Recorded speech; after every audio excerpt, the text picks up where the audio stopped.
یہاں میں ایک فقہی مسئلہ بھی بیان کر دوں کہ اگر کسی نے شراب پی کے بیوی کو طلاق دی تو طلاق بھی واقع ہو جائے گی. طلاق کے مسائل میں جتنا اسلام کے ساتھ مذاق اڑایا جا رہا ہے نا, میں سمجھتا ہوں اتنا کسی اور حکم میں مذاق نہیں اڑایا جا رہا. 2 منٹ لگتے ہیں آج لوگوں کو طلاق کے بعد مسلک چینج کرنے کے لیے. ہمارے کوئی ریلیٹو کا فون آیا کہ بھانجے نے 3 طلاقیں دی ہیں بھی پچھلے ہفتے, تو سب مدرسوں سے فتویٰ لیا 3 ہو گئی ہیں, تو مسلک چینج کر لیا اور پورا خاندان یا وہ میاں بیوی اہل حدیث ہو گئے. اہل حدیث علماء سے گزارش ہے کچھ اللہ کا خوف کرو.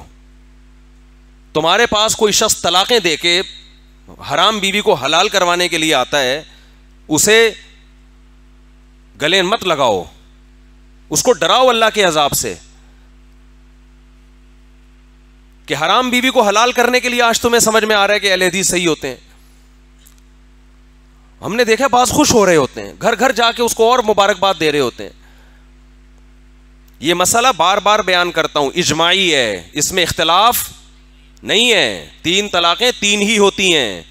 اس میں قرآن نے واضح بیان کر دیا, حدیث نے بیان کر دیا, بخاری مسلم کی حدیثیں ہیں. اس میں تمام صحابہ کا اجماع ہے اس مسئلے میں. کسی ایک صحابی سے کوئی ایک ضعیف سند دکھا دے جنہوں نے ایک مجلس کی 3 طلاق کو ایک کہا ہو. چاروں اماموں کا اجماع ہے.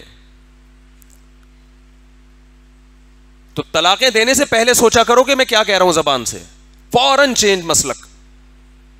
وہ بھی بیٹھے ہوئے ٹھپے لگانے کے لیے فوراً چلو بھائی حلال ہو گئی. خدا کے غضب سے ڈرو یار, تم کانپ جانی چاہیے انسان کی روح کہ وہ کیا کر رہا ہے. حضرت عمر پہ یہ غلط الزام لگا ہے کہ انہوں نے 3 طلاق کا قانون بنایا. اگر نبی کے دور میں اکٹھی 3 ایک تھیں تو کیا حضرت عمر کو یہ اتھارٹی تھی کہ وہ 3 کو 3 کر دیں, حلال بیوی کو حرام کر دیں؟ یہ بات ایک 5ویں کلاس کے بچے کو سمجھائیں سمجھ میں آ جائے گی, ہمارے اہل حدیث علماء کی سمجھ میں نہیں آ رہی. تو آج علم میں عمق نہیں ہے, گہرائی نہیں ہے, حوالے ہیں. حدیث نمبر فلاں, حدیث کا یہ متن ہے. اتنا آسان معاملہ ہوتا تو لوگ مجتہد کیوں بنتے, مدرسوں میں بیٹھ کے علم کیوں حاصل کرتے, اصول فقہ کیوں پڑھتے, مجتہدین کو فالو کیوں کرتے. تو خوب سمجھ لیں یہ اس طرح نہیں ہوتا کہ دے دی اور جا کے اہل حدیث سے فتویٰ لے لیا. اب مسئلہ یہ ہوتا ہے گھر اجڑ رہا ہے تو کیا کریں. تو خوب اصول کی یاد رکھو, غلطی سے پہلے شریعت کے اصول کچھ اور ہیں, غلطی کے بعد اصول کچھ اور ہیں. یہ خوب سمجھ لو اس کو اچھی طرح. جب تک آپ سے غلطی نہیں ہوئی تو اسلام آپ کو غلطی اور مسٹیک سے روکتا ہے. اکٹھی 3 طلاقیں دینا غلط ہے یا نہیں ہے؟ بول لو نا بھائی, غلط ہے, ناجائز ہے, سزا ہے اس پہ شریعت میں. یہ عمل تو غلط ہے.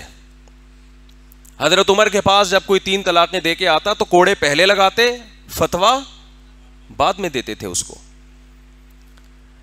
تو اس کی حوصلہ شکنی کرنی چاہیے. اسلام نے, قرآن نے ڈیورس کا ایک طریقہ بیان کیا ہے کہ 1 مہینے میں 1 سے زیادہ نہ دی جائے, اور اس میں بیوی سے ہم بستری نہ کی جائے, حیض کی حالت میں نہ دی جائے. بہت سارے پروسیس ہے اس کا, بلکہ پہلی طلاق سے پہلے بھی ایک پروسیس ہے کہ دونوں خاندان بیٹھیں, جوڑ کی کوشش کریں. وہ تمام پروسیس کو نظر انداز کیے بغیر ایک دم غصے میں آ کے دھڑ دھڑ دھڑ دھڑ دھڑ فائرنگ شروع کر دینا, اور جاہلوں کی طرح اگر تو گھر سے نکلی تو تجھے طلاق ہے, تو ماموں کے گھر گئی تو تجھے طلاق ہے, تو نے اگر آج کھانا نہیں پکایا تو. جاہل لوگ جب خواتین بتاتی ہیں نا میرے شوہر نے مجھے یہ کہا ہے کہ اگر تو ابھی گھر سے نکلی, یا تو ہوتا ہے نا کوئی کنویں میں چھلانگ لگا رہی ہو وہ خودکشی کی نیت سے, اس میں ڈرانے کے لیے آدمی کہہ دے, یا کوئی خدا نخواستہ کسی مرد کے ساتھ بھاگ رہی ہے, کوئی بندہ آیا ہوا بھگانے کے لیے بائک پہ آ جا, تو بندہ کہتے ہوئے اچھا لگتا ہے اگر تو اس کے ساتھ بیٹھی بائک پہ, چھوٹی چھوٹی باتوں پہ, ماں کے گھر جا رہی ہے میں تجھے روک رہا ہوں, ماں کے گھر نہیں جانا, اگر تو گئی تو بھائی ٹھیک ہے آپ جب روک رہے ہیں تو اس کو چاہیے نہیں جائے, لیکن یہ کوئی اتنا بڑا کیس ہے کہ آپ اس پہ طلاق معلق کرنا شروع کر دو. مجھے یاد ہے ایک دفعہ ہم ٹیکسی میں بیٹھے ہوئے تو ہاکس بے کی طرف جا رہے تھے. وہ ٹیکسی والے کو پتہ نہیں تھا ہاکس بے کہاں ہے, وہ نیا نیا آیا ہوگا کراچی میں. وہ چلاتے چلاتے اتنا دور, اس نے کہا آئندہ میں اس علاقے میں آیا تو میری بیوی کو 7 طلاقیں. میں نے کہا بھائی کیا جاہلوں والی باتیں کر رہا ہے اللہ کے بندے. ہو سکتا ہے زندگی میں کبھی آنا پڑ جائے, کوئی مسئلہ ہو جائے, کوئی فضول کام. جہالت سے بڑا عیب دنیا میں کوئی نہیں ہے.